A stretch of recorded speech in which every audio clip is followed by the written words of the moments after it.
देख रहे हैं नुक्कड़ न्यूज। मैं हूं आपके साथ आयुषी प्रधान। देश की सियासत में इन दिनों राजस्थान कांग्रेस का मुद्दा गरमाया हुआ है।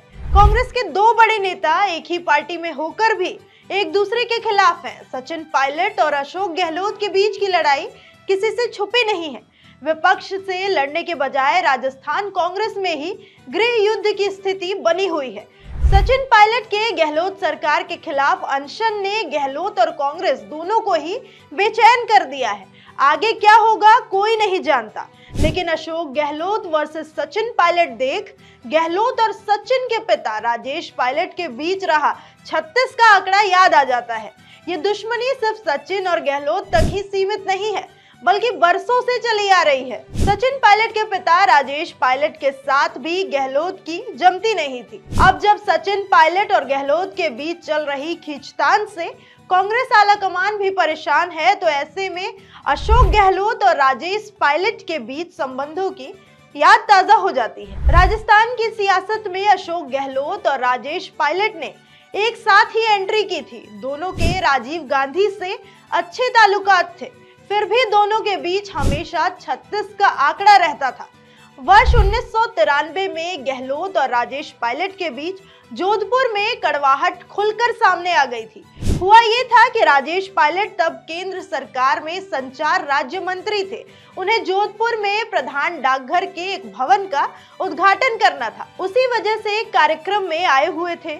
अशोक गहलोत भी जोधपुर से कांग्रेस सांसद थे, दोनों एक ही पार्टी में भी थे, फिर भी गहलोत को नहीं बुलाया गया था। कार्यक्रम में गहलोत को न देखकर उनके समर्थक नाराज दिखे और उन्होंने सीधे पायलट से ही पूछ लिया कि हमारे सांसद कहाँ हैं, कहीं दिख नहीं रहे। इस पे राजेश पायलट ने तंज कसते हुए कहा कि यहीं कहीं होंगे बेचारे गहलोत, दोनों एक ही राज्य से संबंध रखते थे, शायद इसी वजह से एक दूसरे की सफलता खटकती थी।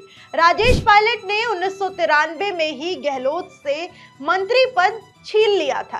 राजेश पायलट राजस्थान के दिग्गज नेता माने जाते थे और उनकी लोगों के बीच अच्छी खासी पकड़ भी थी। अशोक गहलोत को हमेशा गांधी परिवार के प्रति वफादार होने का इनाम मिलता रहा है। गहलोत इंदिरा गांधी, राजीव गांधी और सोनिया गांधी के कार्यकाल में सत्ता की मलाई खाते रहे हैं।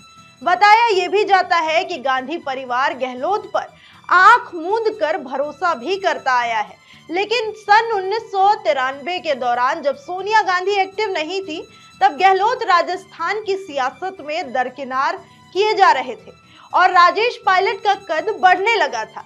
फिर जादूगर गहलोत ने बाजी पलटी और राजस्थान अध्यक्ष पद पर बैठ गए। हालांकि फिर 1998 के बाद से वक्त ने ऐसा करवट लिया कि गहलोत की तो लॉटरी ही लग गई। सोनिया गांधी सक्रिय हुई और गहलोत का कद बढ़ने लगा। कांग्रेस अध्यक्ष पद चुनाव में गहलोत ने खुलकर सोनिया गांधी का समर्थन किया, तो राजेश पायलट जितेंद्र प्रसाद के साथ दिखे थे। माना जा रहा है कि हाईकमान इसी वजह से गहलोत को राजस्थान की कुर्सी की कमान सौंप दी थी। अशोक गहलोत पर गांधी परिवार की हमेशा से कृपा बनी रही। 1998 में जब राजस्थान के सीएम बने थे, तब वह विधायक भी नहीं थे। ऐसे में मांग उठ रही थी कि जो विधायकों में से हो उसी को सीएम बनाया जाए, लेकिन गांधी परिवार का गहलोत के प्रति अटूट आस्था ने सभी की बात दरकिनार कर गहलोत को सीएम की गद्दी पर बैठाया। आज एक बार फिर उसी गद्दी की लड़ाई है, बस किरदार बदल गए हैं।